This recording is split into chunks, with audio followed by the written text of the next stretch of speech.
Continuamos ahora con el economista Andrés Arauz, quien desempeña como subsecretario general de Planificación para el Buen Vivir del Ecuador. Además, es presidente del Comité Interministerial de la Calidad, miembro del directorio del Banco Central del Ecuador y miembro del Comité de Comercio Exterior COMEX. Cabe destacar también que se graduó en Economía y Matemáticas en la Universidad de Michigan y posee una maestría en Economía del Desarrollo en la Flaxo, Ecuador. El economista Arauz nos acompaña esta mañana con el tema Normas técnicas y el poder de mercado. Muy buenas tardes a todos y todas. Compañeros, compañeras, les pido que nos vayamos asentando para poder continuar. Muy buenas tardes nuevamente a todos y todas. En primer lugar, quiero agradecer a la Superintendencia de Control de Poder de Mercado por esta invitación a poder comentarles algo sobre las normas técnicas y nuestra visión del poder de mercado en un encargo que tenemos que es de trascendental importancia en este momento en el país, que le hemos denominado la agenda regulatoria. Todos ustedes deben estar siguiendo con atención los momentos que está viviendo nuestro país en términos de la estrategia de la transformación productiva, y uno de los pilares claves del proceso de la transformación productiva de esta estrategia es el rol de la regulación para transformar no solo la forma de producir, sino también la forma de consumir.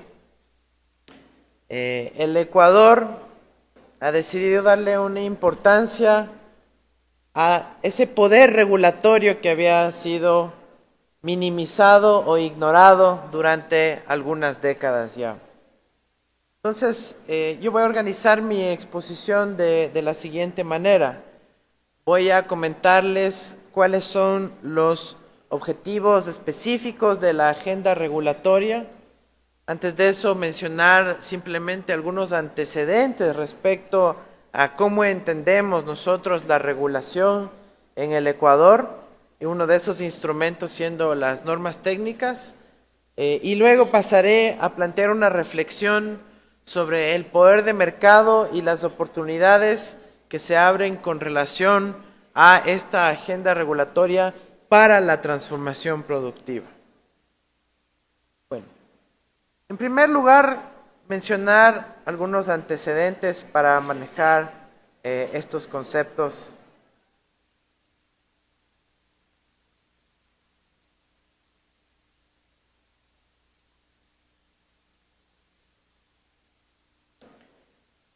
El Ecuador es considerado un país que tiene déficit regulatorio. ¿Qué queremos decir con eso? Que el Ecuador es un país con baja capacidad de regulación. Se han hecho una serie de estudios por parte de la Secretaría de Planificación y Desarrollo del Ecuador y hemos encontrado que apenas estamos cumpliendo con el 25% de nuestra capacidad regulatoria. ¿Qué quiere decir eso? Que de todas las oportunidades que tenemos de emitir guías, normativas, instrumentos, buenas prácticas, estándares, etcétera, para organizar nuestro modo de vida, de producción, de consumo, apenas estamos utilizando el 25%.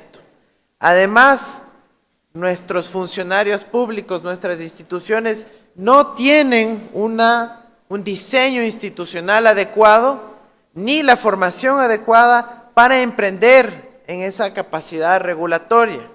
Muchas veces las normas que se publican se hacen mal, no tienen mecanismos de seguimiento, de control, no tienen metodologías detrás y además se confunde muchas veces la regulación, que es un medio social para orientar nuestra acción, para cambiar los comportamientos sociales, con regulación equivalente a tramitología o a burocracia. Les pido por favor su atención, compañeros. Es difícil si está el murmullo permanentemente ahí para poderse expresar. Otra forma que podemos constatar este déficit regulatorio que tiene el Ecuador es simplemente comparando el número de normas vigentes, en este caso en los procesos industriales, frente a los que tienen otros países del mundo. Por ejemplo, el Ecuador tenía hace apenas 2 años vigentes 2.800 normas técnicas.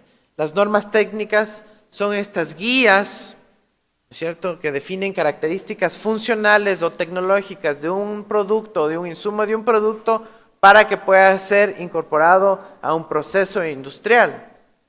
Esto generalmente recoge temas que precautelan la salud, la seguridad, el medio ambiente, entre otros.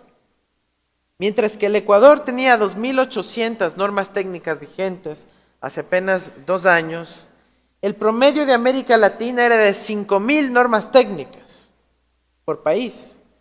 Y el promedio de Asia y Medio Oriente era de 11.000 normas técnicas vigentes. Cuando en Europa teníamos un promedio de 27.000 normas técnicas. Al punto que, compañeros, no sé si conozcan, pero en Europa, en la Unión Europea, se regula inclusive cuál debe ser la curvatura del banano, ¿sí? Hay grados aceptados de curvatura del banano para que pueda ser admitida, por ejemplo, su importación o comercialización en la Unión Europea. Entonces, cuando vienen este tipo de ejemplos, uno dice, ¿realmente, por ejemplo, esa regulación sobre la curvatura del banano tiene que ver con precautelar la salud, seguridad del medio ambiente? ¿O son medidas escondidas detrás de la frontera para impedir que ciertos productos ingresen a dicho mercado? O cuando se regula qué tan amarillos pueden estar para ser comercializados, etcétera, etcétera. Entonces, lo que, ¿no es cierto?, desde la firma de los tratados internacionales multilaterales y luego los bilaterales que fueron liberalizando el comercio, el instrumento arancelario, que era el clásico instrumento de protección que tenían todos los países con respecto a sus mercados, se fue desvaneciendo y empezaron a surgir cada vez más instrumentos regulatorios pararancelarios, conocidos también como normas técnicas o, en lenguaje de la Organización Mundial de Comercio, obstáculos técnicos al comercio. Entonces, simplemente con este comparativo de la cantidad de normas vigentes en el Ecuador frente a las normas vigentes en la Unión Europea, podemos darnos cuenta de la dimensión de instrumentos regulatorios pararancelarios que son aplicados en otros mercados que no los tenemos vigentes en nuestro país. Insisto, dada la apertura comercial, principalmente a partir de la entrada del Ecuador en la OMC y luego la liberalización con otros acuerdos subregionales y regionales, es de trascendental importancia ir constituyendo una capacidad regulatoria que vaya definiendo las características de nuestra producción en función de los intereses de nuestro país, de nuestros ciudadanos, de nuestros consumidores, de nuestra seguridad y de nuestro medio ambiente. Afortunadamente, la legislación internacional nos da esas oportunidades. Sin embargo,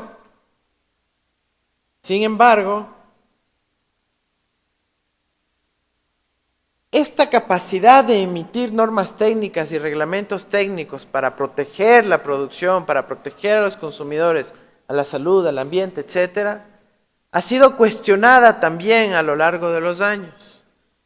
Solo en la Organización Mundial del Comercio hay más de 200 casos de regulaciones que han emitido soberanamente cada país y que han sido cuestionados por otros países y han llegado a ser o a consultas o a paneles de solución de diferendos en la Organización Mundial del Comercio. por establecer regulaciones como, ¿no es cierto?, la protección a los consumidores en el sentido de exigir un etiquetado para el tabaco, por ejemplo. Eso ha sido cuestionado en la OMC. O países que han dicho, no, a mí me interesa la protección de los delfines, entonces no vamos a permitir que ingrese el atún que se haya pescado en los mismos lugares donde están los delfines. Entonces, eso también ha sido cuestionado en la OMC. Y han sido cuestionados una serie de instrumentos regulatorios que, de acuerdo con la soberanía que tiene cada país, han establecido porque ellos consideran que se arriesga el medio ambiente, la salud o la seguridad de los consumidores. Y lo que quiero decir con esto es que no es tan fácil de simplemente expedir todas estas regulaciones o definir estas políticas de Estado, de tomar una u otra decisión para proteger a la población, porque lamentablemente tenemos que enfrentar a una serie de instrumentos internacionales construidos en beneficio fundamentalmente del capital y del capital transnacional que limita la capacidad de los países para avanzar en regulación. Pero la OMC no es la única instancia donde estas regulaciones que pueden expedir los países han sido cuestionadas. Además, hemos hecho una investigación y se han determinado al menos 36 tipos de regulaciones que han sido limitadas por la firma de los tratados bilaterales de protección recíproca de inversiones, también conocidos como los TBIs. Regulaciones como manejo de recursos naturales, regulaciones vinculadas a la seguridad industrial, regulaciones vinculadas al manejo de los desechos tóxicos, regulaciones vinculadas a la protección de la salud, como el tema del etiquetado de los cigarrillos, y una serie de otras regulaciones en materia de seguridad para el transporte aéreo, en fin, muchísimas otras regulaciones que han sido cuestionadas por los capitalistas, por las inversiones, por las empresas que ven afectada su rentabilidad por estas regulaciones que expiden los países. 36 tipos de regulación, incluyendo temas que vienen hasta por recomendación de la Organización Mundial de la Salud, como el tema del tabaco, o de convenciones de las Naciones Unidas vinculadas a regulación medioambiental. Aun cuando son consensos internacionales, las empresas pueden demandar a los estados y exigir compensación monetaria porque el estado se osó de emitir una regulación para asegurar la salud, ambiente, bienestar de los consumidores, etc.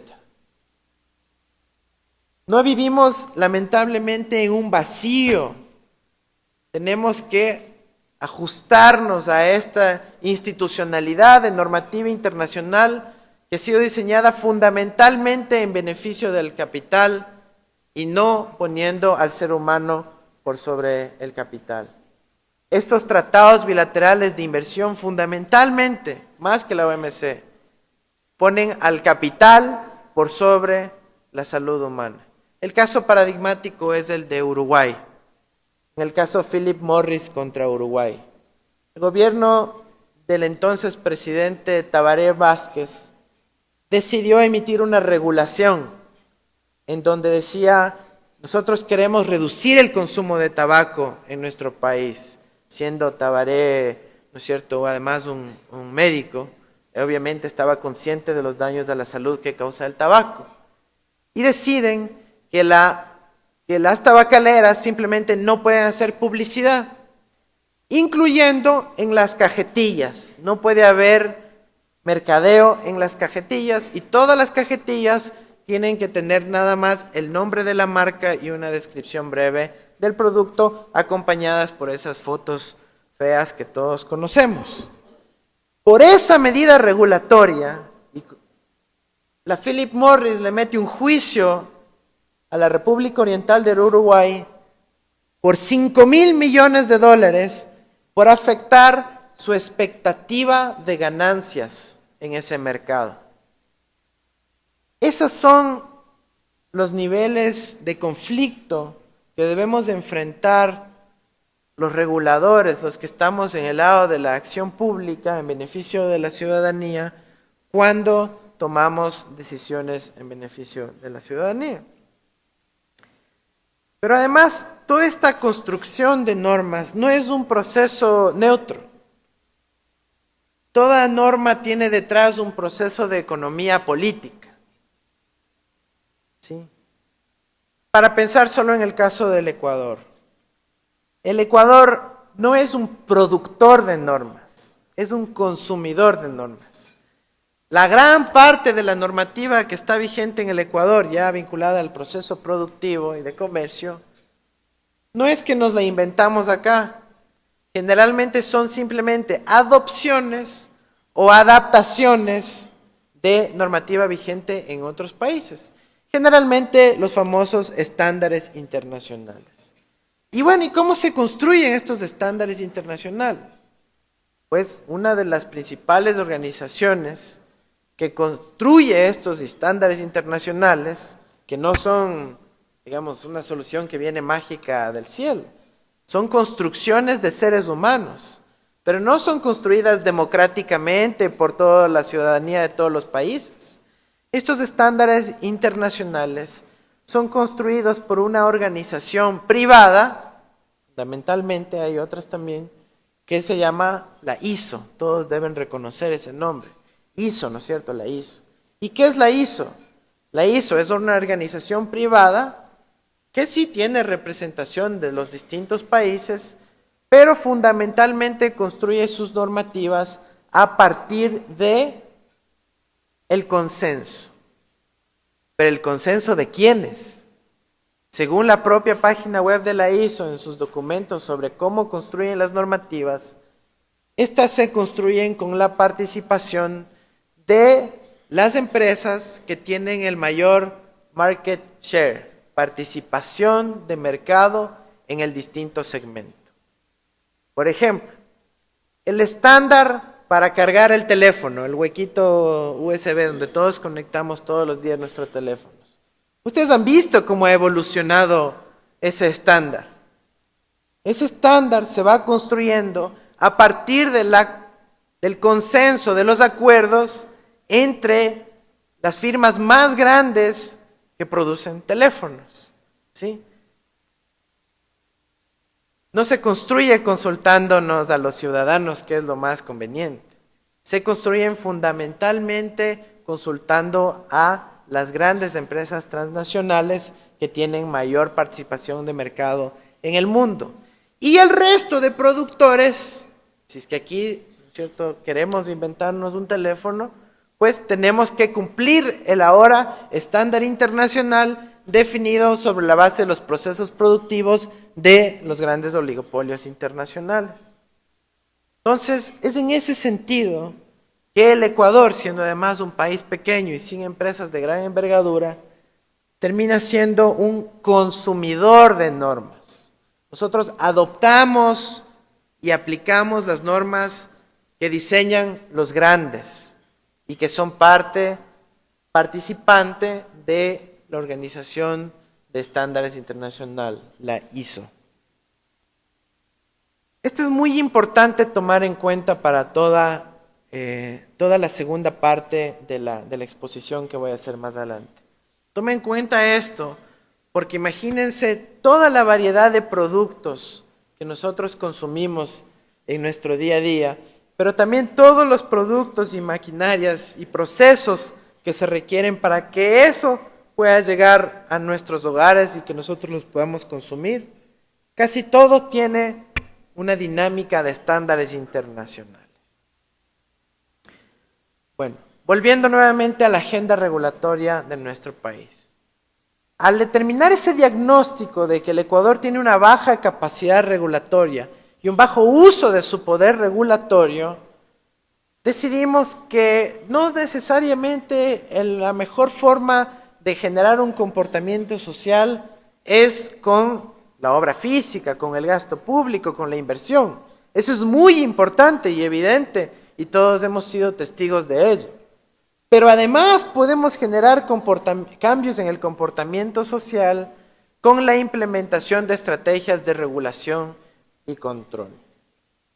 Y hemos diseñado una agenda regulatoria que forma parte de la Estrategia Nacional para la Transformación Productiva, que tiene 5 objetivos específicos.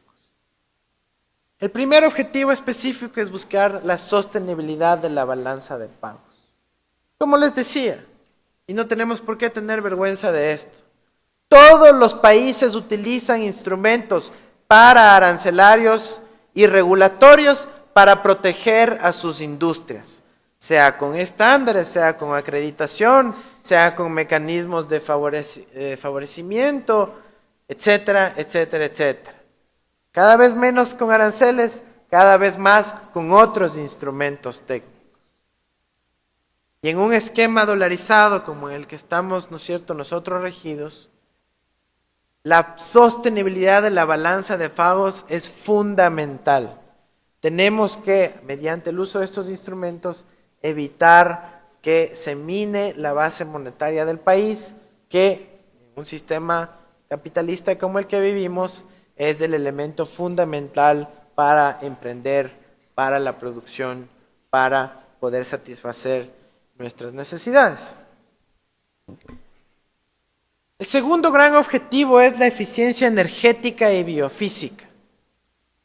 Nuestro país, como ustedes saben, es un productor de petróleo, pero un importador de gasolinas y otros derivados de petróleo.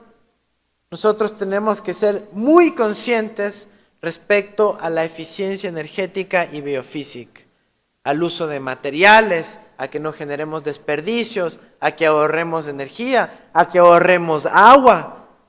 Todo eso implica también una estrategia de regulación para que mediante más altos estándares técnicos, mediante regulaciones, podamos ir sustituyendo fuentes no deseadas o que generan demasiado desperdicio y también limitando el uso de tecnologías ineficientes. El tercer gran objetivo, y este seguramente es el que todos sentimos en nuestro día a día, es el consumo para el buen vivir. La transformación productiva del país no solo se logra cambiando nuestra forma de producir, sino también cambiando nuestra forma de consumir, evitando el consumo que nos genera demasiados costos sociales. Por ejemplo, en el Ecuador tenemos unos niveles de obesidad que ya son alarmantes y que pueden generar peligros para las futuras generaciones y para nuestras mismas generaciones. Por eso se ha emprendido toda una estrategia regulatoria para ir cambiando nuestro patrón de consumo en función de un consumo deseado, saludable. ¡Ay! Pero eso viola la soberanía del consumidor. La soberanía del consumidor como tal no existe, compañeros y compañeras. Se da sobre la base de una oferta con los principales actores con poder de mercado. ¿O acaso no han visto la desaparición de productos que había antes o la absorción de productos por parte de grandes cadenas transnacionales, donde cada vez se limita la disponibilidad de productos, de bienes y servicios que tenemos nosotros como consumidores?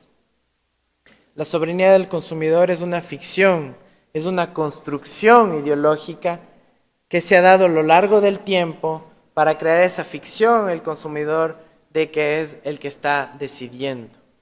Cuando realmente, si todos analizamos los procesos de fusiones y adquisiciones, de concentración en el poder de mercado en el tiempo, podemos ver que pueden haber más marcas, pero todos son del mismo dueño.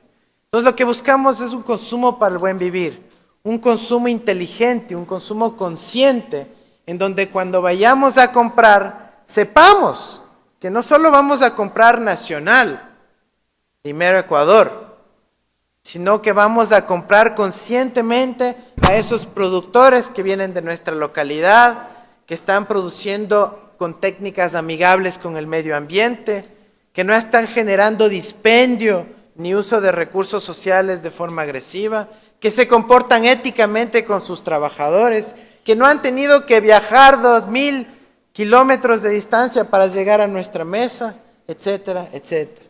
Todos vamos a ir viendo una transformación también en el patrón de consumo a partir de esta agenda regulatoria. Y ojo, no es que estamos descubriendo el agua tibia. Estas son todas técnicas y mecanismos que han sido utilizadas fundamentalmente en Europa para ir transformando también el patrón de consumo. Un cuarto objetivo específico es la regulación para la diversificación de las exportaciones. Y el quinto es la regulación para generar economías de escala en la compra pública. Primero les voy a detallar el quinto porque el cuarto me va a permitir pasar a la segunda parte de la presentación. El Estado, compañeros, compañeras, en compras públicas, en adquisiciones que hace el Estado, por ejemplo, el coffee break que nos acaban de servir, seguramente es la adquisición del Estado, de una institución pública, ¿sí? O la compra de servicios, de bienes que se requiere por parte del Estado, de obras, ¿sí? Llegan a superar los 12.000 millones de dólares anuales en el Ecuador. Eso es 12% del PIB. 12.000 millones de dólares compra actualmente el Estado anualmente. Y esas compras muchas veces no se hacen con una estandarización, sino que alguna institución pública compra computadoras de una marca, de unas especificaciones técnicas, de unas necesidades, la otra institución compra otra computadora de otras necesidades, de otras dimensiones, de otra marca, y así y así. O compramos muebles de distintos estándares, o cuando hacemos construcción, hacen unos la ventana más grande, la otra más chiquita, o compramos material de oficina que difiere en su calidad, que difiere en su precio, que difiere, en fin, en distintas características. Con la agenda regulatoria, buscamos estandarizar en lo posible la compra pública para no solo obtener economías de escala en el país, desde el punto de vista fiscal y lograr precios más bajos, sino que podemos implementar estándares ecuatorianos y de esa forma apuntar a una sustitución estratégica de importaciones. ¿Por qué? Porque es de esos 12.000 millones de dólares que compra cada año el Ecuador, el 80% es importado. Ahí está la fuente para sustituir importaciones y generar producción nacional. Es parte de la transformación productiva. Sin el mismo Estado está comprando a nosotros mismos. Entonces, la estandarización, la definición de características técnicas funcionales de los productos que va a ir comprando el Estado se van a construir conjuntamente con la base productiva para ir orientando esa compra hacia nuestros fines. Y el quinto que les mencionaba, la importancia de la regulación para la diversificación de exportaciones. A mí me encanta dar un ejemplo con el caso del banano. El banano ecuatoriano, para ingresar al mercado turco, tiene 200% de arancel. 200% de arancel. ¿Y saben cuál es la participación de mercado del banano ecuatoriano en Turquía?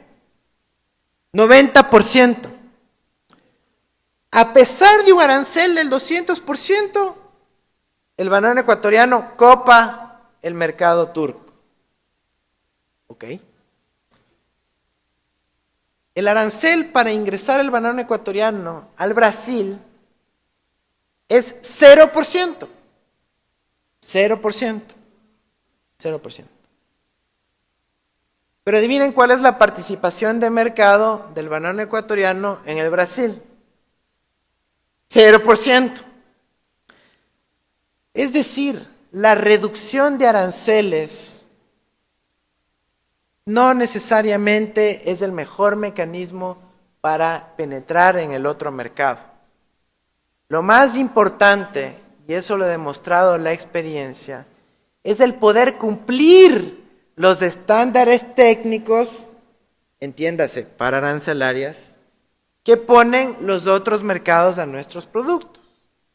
En este caso, el Brasil acaba de anunciar hace pocos meses la eliminación de la última traba para arancelaria que existía para el mercado ecuatoriano e inmediatamente aumentó la participación del mercado del banano ecuatoriano al Brasil. ¿Por qué? Porque se ponían excusas que la cigatoca hubo hace 100 años, hace 10 años, y todavía no estamos seguros, los laboratorios todavía no hacen las inspecciones, etcétera, etcétera, etcétera. Sí, son mecanismos que se utilizan mucho más efectivamente que los aranceles para impedir el ingreso de ciertos productos. Entonces, la agenda regulatoria lo que dice es, bueno, si queremos diversificar exportaciones, nuestra apuesta no solo debe ser negociar libre comercio, bajada de aranceles con todo el mundo, no. Seamos más inteligentes, estudiemos cuál es la normativa técnica de esos países y acreditémonos y certifiquémonos en nuestros procesos de producción y en las características finales de nuestros productos para que podamos cumplir esas normas técnicas que nos ponen los otros países y que lo han puesto de manera soberana, para que de esa forma podamos efectivamente ingresar a esos mercados. La importancia de, por ejemplo, Agrocalidad, la agencia de control de la calidad de la producción agrícola de nuestro país, es fundamental, porque al acreditarse en que podemos cumplir la norma japonesa, coreana, china, brasileña, europea, norteamericana, canadiense, rusa, etcétera, recién ahí vamos a poder ingresar a la producción. Si no, pueden estar los aranceles en cero, en negativo, pero no vamos a poder entrar porque no cumplimos la norma técnica. Por eso el quinto eje, el quinto objetivo específico de la agenda regulatoria es la regulación para la diversificación de las exportaciones. Y ese es un proceso que dura mucho, porque ellos también cambian sus normas a cada rato y tenemos que estar permanentemente actualizándonos en las exigencias. Y hay muy poco monitoreo al cambio normativo en los mercados de destino. Por ejemplo, la Unión Europea en 2-3 años más va a exigir que solo puede ingresar la producción que tiene certificados de producción limpia. ¿Cuántas de nuestras empresas cumplen eso? ¿Nos va a llegar eso como un balde de agua fría en 2-3 años? ¿O debemos prepararnos ya para poder cumplir esa nueva norma que va a entrar en vigencia en Europa en 2-3 años? Nos van a decir, no sé, la norma estaba ahí para que todos la lean. Si ya no pudieron cumplir en 2-3 años, no es mi culpa.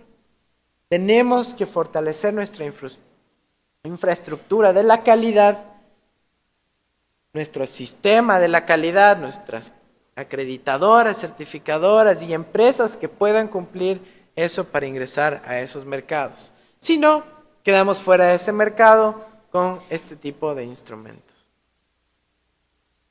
Lo que quiero enfatizar en esta oportunidad es la diversidad de instrumentos regulatorios que existen en el planeta para poder incidir en el poder de mercado, en la participación de mercado, en la dinámica productiva y de consumo, sin que sean necesariamente instrumentos estrictamente vinculados a la competencia, la normativa de la competencia. Todo esto son otros instrumentos que se utilizan y se utilizarán para incidir en el poder de mercado.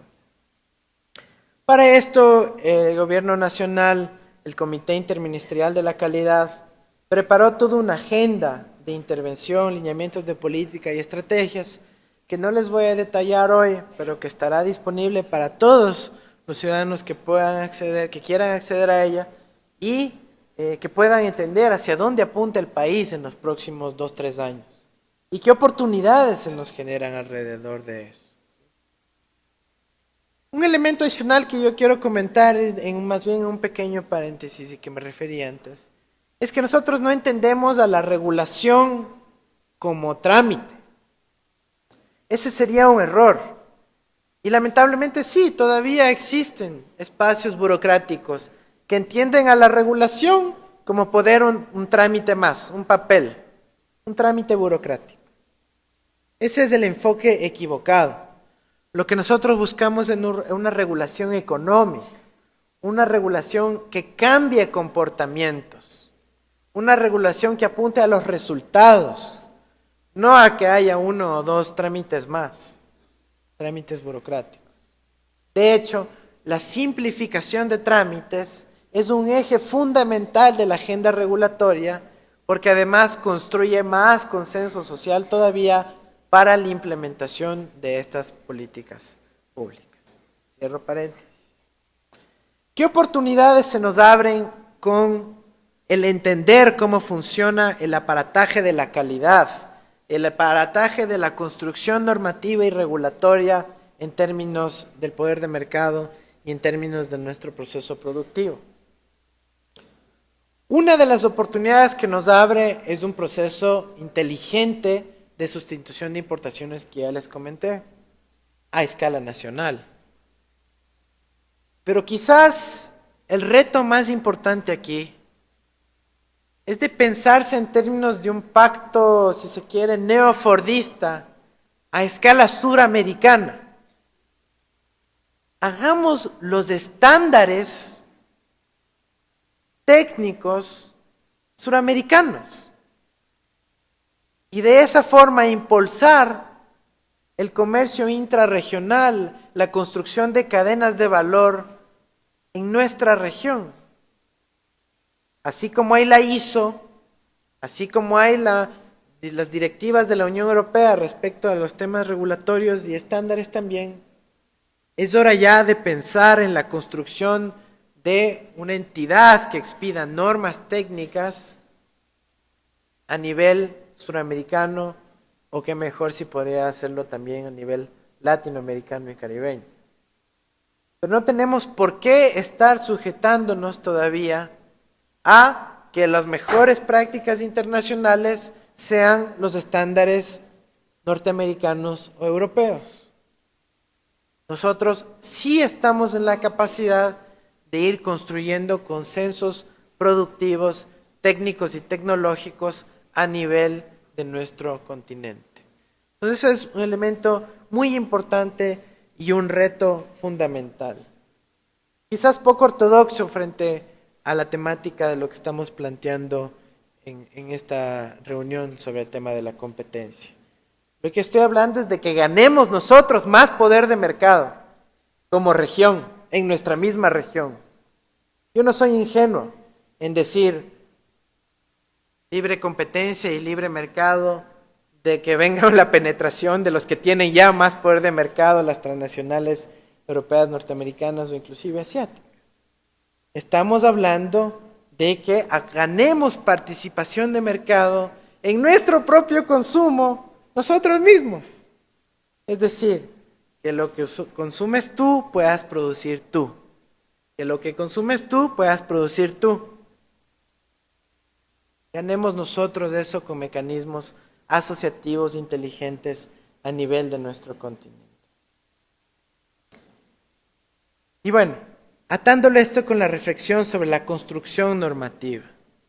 Es hora ya que el espacio multilateral también, tanto en la OMC como en la ISO, como en la IEE y otros tantos cuerpos colegiados donde se construye consensuadamente los estándares internacionales, tenga una posición conjunta de los países del sur, de los países sobre todo suramericanos.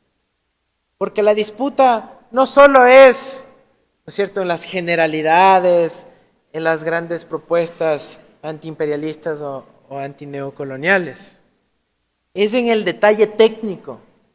Tengamos posición conjunta para defender a nuestros productos, a nuestros potenciales productivos en estas grandes reuniones internacionales donde se construyen los consensos de las normas técnicas, que terminan, en los hechos, beneficiando, como lo anticipé en un inicio, a los grandes poderes transnacionales vigentes.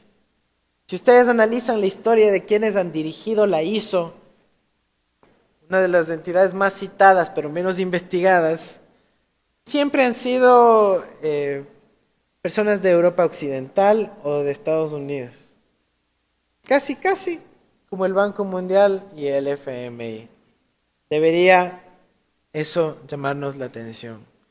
Existe todo un mundo respecto a la acreditación, a la certificación, a la construcción de normas técnicas que está estrechamente asociada a los grandes poderes transnacionales y que no podemos ignorarlo, no podemos ser ingenuos, compañeros.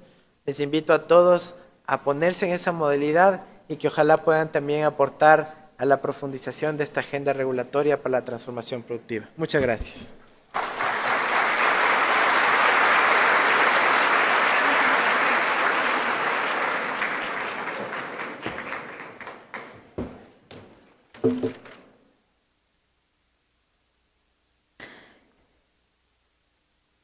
Inmediatamente se abre el foro de preguntas y respuestas. La persona que tenga alguna inquietud lo solicita, por favor.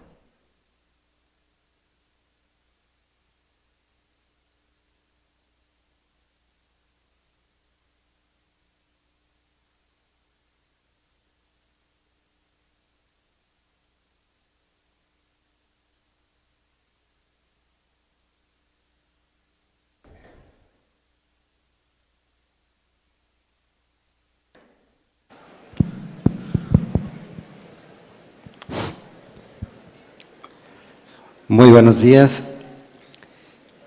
Mi inquietud tiene relación con el tema de la sustitución de importaciones, en la que está empeñado el actual gobierno.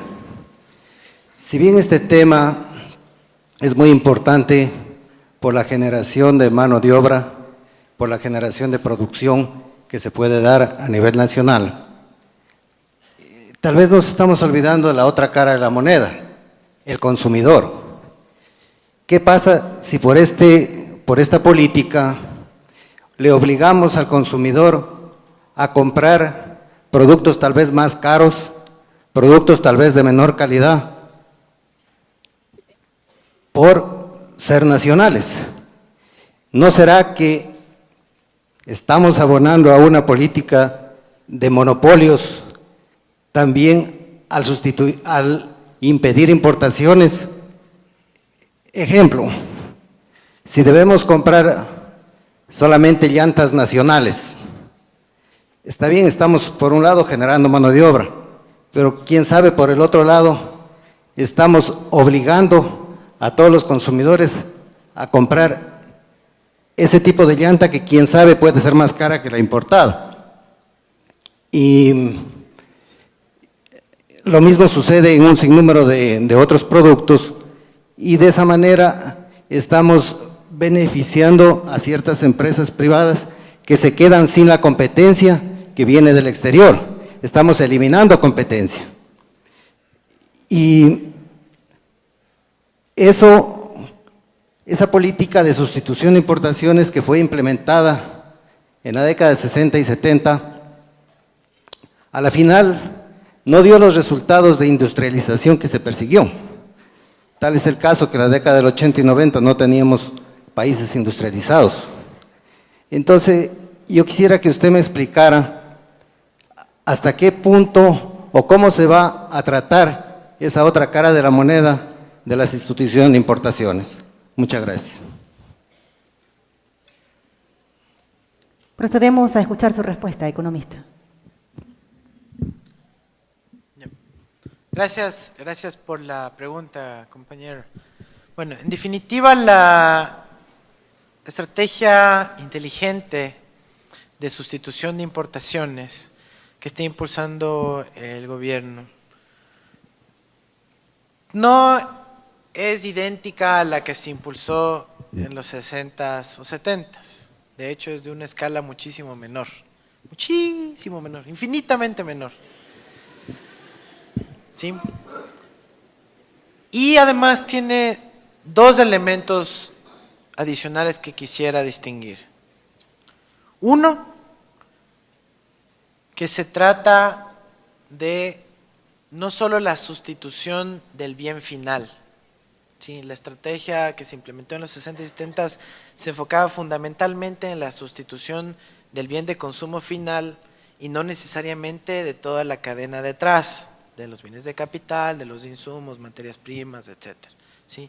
En este caso, la decisión que se ha tomado es quirúrgica y apuntar a los elementos donde también podemos sustituir los insumos productivos y algunos bienes de capital también. Eso es muy importante y nos diferencia de la estrategia vigente en periodos anteriores porque nos permite modular toda la cadena de valor. ¿Sí? Eso es muy importante porque ahí también se genera más valor agregado. Y el segundo elemento importante de la estrategia de hoy es que tiene como elemento diferenciador los requisitos de desempeño. ¿A qué nos referimos con esto? Mientras en los 60 y 70 lo que teníamos básicamente una estrategia diferenciada de aranceles y de cupos, porque no estábamos en la OMC, se decía no puede entrar, o si entra, entra con 100, 200% de arancel, lo cual lo hacía prohibitivo, ¿no es cierto? Y no había una exigencia al productor nacional que implícita o explícitamente se veía beneficiado de ese diferencial arancelario. En el caso de hoy, se están firmando convenios específicos, empresa por empresa, con requisitos de desempeño, uno de los cuales es la fijación de precios razonable sin permitir sus abusos. Ahora, esto puede evidentemente ser incumplido y ahí tienen que estar nuevamente ustedes, la ciudadanía, en primer lugar para exigir el cumplimiento de esas condiciones si es que se ha detectado de parte de algunos de ustedes una subida de precios en los productos que ahora son nacionales, ¿sí? Para evitar ese tipo de abusos. Pero también otros requisitos de desempeño tienen que ver con la cadena de valor industrial. Es decir, si es que usted está fabricando tal o cual bien, no solo que tiene que sustituir, digamos, el bien final, sino busquemos también avanzar en la cadena de valor hacia atrás para que podamos incorporar materia prima nacional, generar más y mejor trabajo en otras industrias encadenadas a ese proceso. Entonces, esa es la gran diferencia, ¿no? O sea, insisto, tres grandes diferencias. Escala muchísimo menor de lo que se intentó en los 60 y 70, además yo creo que con éxito, fue la etapa de mayor crecimiento económico en la historia del Ecuador. Dos, el tema de los requisitos de desempeño que no estaban presentes en esa época. Y tres, lo que les mencioné vinculado a ¿qué es lo que les mencioné? El segundo elemento que les indiqué que tenía que ver con el instrumental que estamos utilizando, ¿no? Es muy diferente a lo que había en esa época. Listo. Tenemos más inquietudes respecto al tema expuesto, normas técnicas y el poder de mercado. Solicitamos a las personas que vayan a formular esas preguntas, realizarlas de manera concreta. Bueno, yo en primera instancia quiero agradecer a Andrés Arauz por su explicación.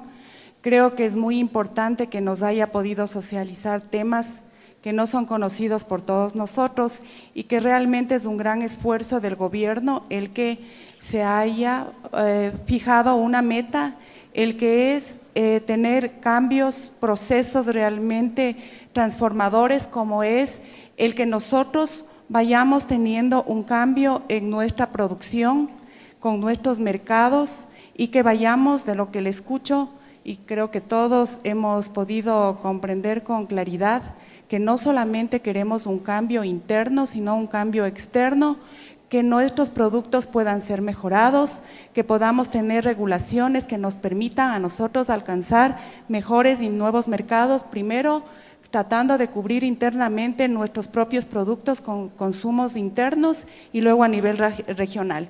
Yo creo que eso es importante, el poder destacar y que todos nosotros podamos interesarnos en poder apoyar esta política y estos nuevos procesos que el gobierno muy acertadamente los está motivando.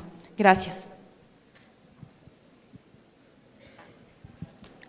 Escuchamos su intervención, economista. Bueno, gracias. Solo quisiera añadir un elemento sobre la discusión. Acotar algo al respecto. De que pueda esto generar mayor concentración, mayores monopolios en el país. Y es que, digamos, como insistí en toda la presentación y ojalá haya podido quedar claro, quienes ostentan mayor poder de mercado y mayor poder monopólico son los que son los proveedores del exterior que ingresan a nuestro país. Es decir, la producción nacional, hasta la empresa más grande en el Ecuador, no tiene la escala suficiente para poder competir con una transnacional que le venda productos al Ecuador. Entonces, para eso tenemos que entender la relevancia de lo que estamos hablando cuando hablamos del tamaño del Ecuador y enfrentarse al sistema mundo, ¿no? Tenemos una última interrogante por parte de nuestro expositor nacional. Bueno, muy buenos días. Señor subsecretario, mi consulta es la siguiente. Usted ha expuesto que existe un déficit regulatorio en el Ecuador y que justamente en función de eso se ha planteado una agenda regulatoria. Mi consulta va encaminada a el gobierno del Ecuador, ¿cuánto planea invertir en ejecutar esta agenda regulatoria? Ya que es obvio que deben dotar de infraestructura, tecnología al productor ecuatoriano para que pueda cubrir el consumo nacional cumpliendo estándares de calidad. Gracias. Bueno, es una interesante pregunta. La estrategia como tal no implica realmente una gran inversión de recursos en la expedición de normativa, en la construcción de las normas y su expedición. Más bien eso creo que es casi presupuesto cero, el proceso de la emisión de la norma. El proceso que requerimos para adaptar a la producción nacional a esos estándares regulatorios, no le veo por qué tiene que ser subsidiado por parte del Estado. Sí, alrededor del mundo, ¿no es cierto?, cuando queremos exportar mangos a la China, no está ahí el Estado chino subsidiándonos a nosotros para poder adecuar nuestra producción y cumplir la norma china, ¿sí? No necesariamente tiene que ver eso. Evidentemente, un rol que sí hay para el Estado como rector del sistema ecuatoriano de la calidad es el de fortalecer la infraestructura de la calidad. Cuando busquemos nosotros cumplir estas normas, tenemos que seguir un proceso que se ha definido por convención internacional y que es fundamentalmente la certificación. Y esa certificación las hacen ciertas certificadoras que pueden ser privadas o públicas. Y esas certificadoras, para que puedan a su vez tener el aval de hacer su trabajo, tienen que haberse acreditado con un organismo de acreditación ecuatoriano, que en este caso es el Servicio de Acreditación Ecuatoriano denominado SAE.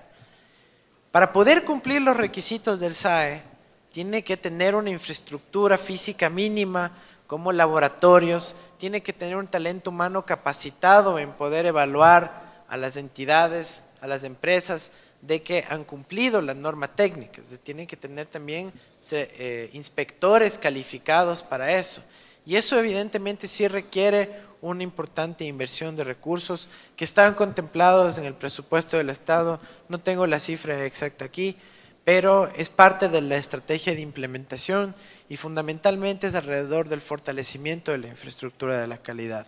Laboratorios, certificadoras, personal técnico capacitado en poder evaluar el cumplimiento de estas normas técnicas.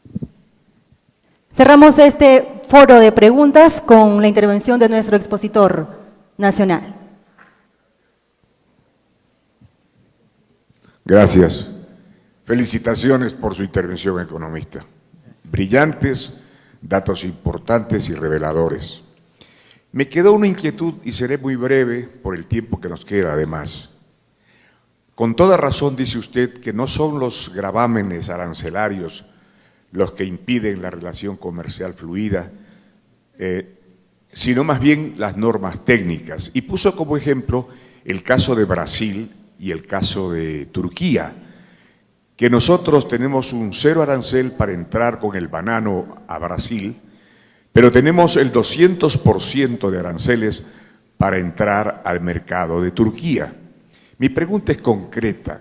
¿Cuál es la razón para que el Ecuador controle o tenga el 90% del mercado del banano en Turquía pese al gravamen del 200%? ¿Cuál podría ser la razón? Nada más. Gracias. Y felicitaciones nuevamente. Gracias. Bueno, muchas gracias.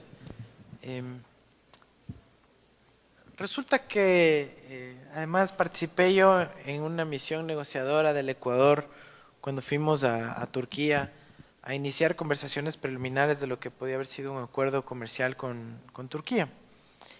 Y ahí evidenciamos esta información. La calidad, justamente, del banano ecuatoriano en su tamaño, sabor y contenido nutritivo es muy diferente a la que pueden ofrecer nuestros competidores.